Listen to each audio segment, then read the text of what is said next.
আহক আজি বনাওঁ তিল আৰু মটৰ চাটনি। প্ৰথমে মই মটৰখিনি বইল কৰি ল'লোঁ। তাৰপিছত কেৰাহীখন গৰম হ'বলৈ দি তিলখিনি ভাজি লৈছোঁ। তিলখিনি ভজা হোৱাৰ পাছত এনেদৰে প্লেট এখনত অকণমান ঠাণ্ডা হ'বলৈ উলিয়াই থলোঁ। তাৰপাছত পটা এখনত মিহিকৈ তিলখিনি পিচি ল'ম।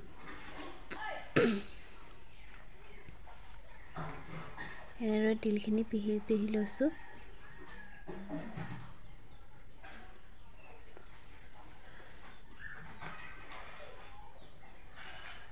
এনেদৰে মিহি হোৱাকৈ পিহি ল'ব। তাৰপাছত কেৰাহী এখন গৰম হ'বলৈ দি তাতে মই মিঠাতেল অকণমান দিলোঁ।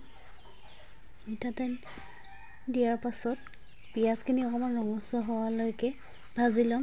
তাৰপাছত দিছোঁ হালধি আৰু সোৱাদ অনুযায়ী দিছোঁ নিমখ। তাৰপাছতে দি দিলোঁ মটৰখিনি দি এনেদৰে ভাজি ল'ম।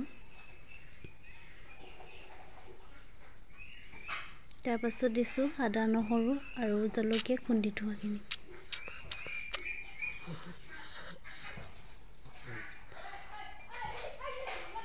তাৰপাছত ঔটেঙা দিলোঁ। ঔটেঙা দিয়াৰ পাছত এনেদৰে গোটেইখিনি ভালদৰে মিক্স কৰি ল'ব। মিক্স কৰি ল'লোঁ। তাৰপাছত একেবাৰে শেষত মই দিলোঁ তিলখিনি দি এনেদৰে ভালদৰে মটৰ আৰু তিলৰ লগত ভালদৰে মিক্স কৰি 5 মিনিটমান ভাজি থাকিম।